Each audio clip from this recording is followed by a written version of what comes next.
इनकलाब जिंदाबाद साथियों। आज हम यहाँ पे बातचीत करने आए हैं कि भारत का जो वर्तमान स्थिति है जिसमें इस्लामोफोबिया नाम का एक जहर फैलाया जाता है। हमको बताया जाता है कि हमारा सबसे बड़ा दुश्मन मुस्लिम है।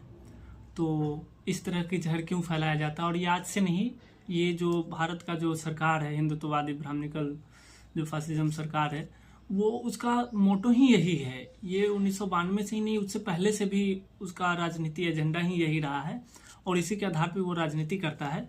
तो आज हम इसी पे बातचीत करेंगे। हम देखेंगे कि कैसे भारत में एक नकली दुश्मन के रूप में मुस्लिम को खड़ा कर दिया जाता है, जिससे जो समकालीन मुद्दे हैं वो सब भटक जाते हैं। तो हम अभी वर्तमान में अभी कल ईद है, तो उसी से हम बात करते हैं। तो देखते हैं कि ईद जैसी आने वाला है उससे पहले इस तरह के न्यूज़ फैलाए जाते हैं जैसे कि मुस्लिम ही हमारा सबसे बड़ा दुश्मन है। ईद को लेकर के जो है हरियाणा में एक न्यूज़ आया कि ईद की छुट्टी कैंसिल कर दी गई है हरियाणा में। फिर उसके बाद संभल से एक न्यूज़ आता है कि छत पर नमाज नहीं पढ़ सकते हैं। लोग अपने छत पे नमाज नहीं पढ़ सकते हैं। और इससे भी बड़ा जो मेरठ का न्यूज़ आया है कि लोग सड़क पे नमाज नहीं पढ़ सकते। तो सड़क का जो कंसेप्ट है, जो धर्मों से जो संबंध है, वो तो सभी धर्म से है। हिंदू का भी जो कवरिया निकलते हैं या फिर जो पूजा होता है या मूर्ति भसान वगैरह होता है, तो वो सड़क मतलब परिवहन बाधित होता ही है, तो उसमें भी कोई दिक्कत नहीं है। लेकिन फिर भी उस पर रूल बनाना, अपने छत पे न्यूज ना, अपने छत पे जो है उसको नहीं पढ़ मतलब नमाज नहीं पढ़ सकते हैं। तो इस तरह की चीज़ें जो है वाहियात चीज़ है।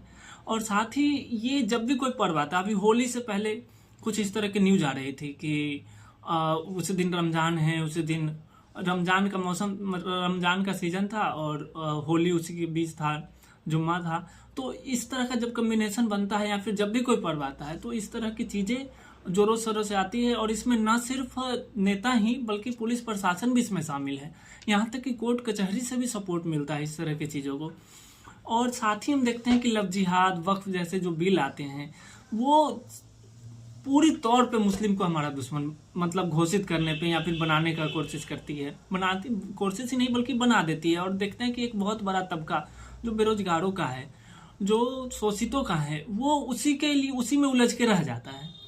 तो इन सब चीज़ों, और वहीं दूसरी तरफ हम देखते हैं कि जब महाकुंभ जैसे पर्व हो या फिर रामनवमी जैसे हो, तो इसमें बड़े बड़े नेता आते हैं। यहाँ तक कि हमारे राष्ट्रपति और प्रधानमंत्री भी महाकुंभ में गए, नहाए, तो उससे कोई दिक्कत नहीं है। लेकिन जब ईद का आता है या फिर कुछ इस तरह का पर्व आता है, तो हम देखते हैं कि बहुत सारे न्यूज़, और न्यूज़ ही नहीं, मेन स्ट्रीम मीडिया भी इसी को चलाती है, कोशिश करती है कि इस तरह के दंगे हो फैले और जो पॉलिटिकल पार्टी हैं अभी भारत में, उसका राजनीति फले फूले।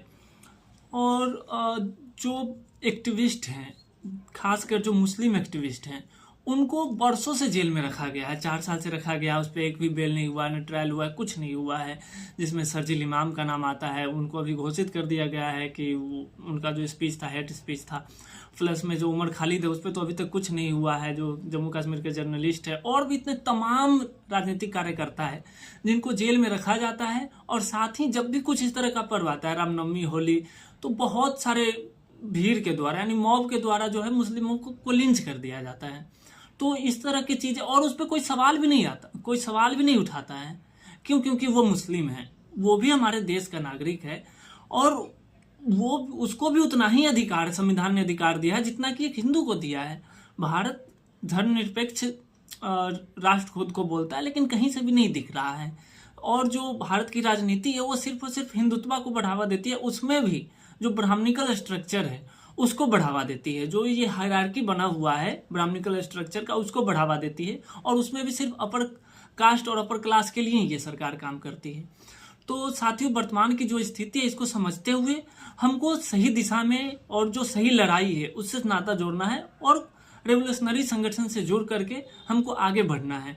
और ये सरकार और ये जो पूंजीपति, जो भारत का जो स्ट्रक्चर है दलाल पूंजीपतियों का, उनके खिलाफ लड़ने की ज़रूरत है। हमको देखना है कि जनता का जो मेन प्रॉब्लम है वो इस्लाम नहीं है या फिर मुस्लिम नहीं है या फिर कब्र नहीं है, औरंगजेब का 300 साल पुराना कब्र नहीं है, लव जिहाद या वक्फ जैसे चीज़ नहीं है। हमारा जो मेन समस्या है वो बेरोजगारी है, गरीबी है, भुखमरी है, किसानों की समस्या है, बस्तर और मणिपुर की समस्या है। इस तरह की समस्या हमारी मेन समस्या है। जबकि हमको मुस्लिम का जो इस्लामोफोबिया है उसमें उलझा करके सरकार रख लेती है। तो इनकलाब जिंदाबाद।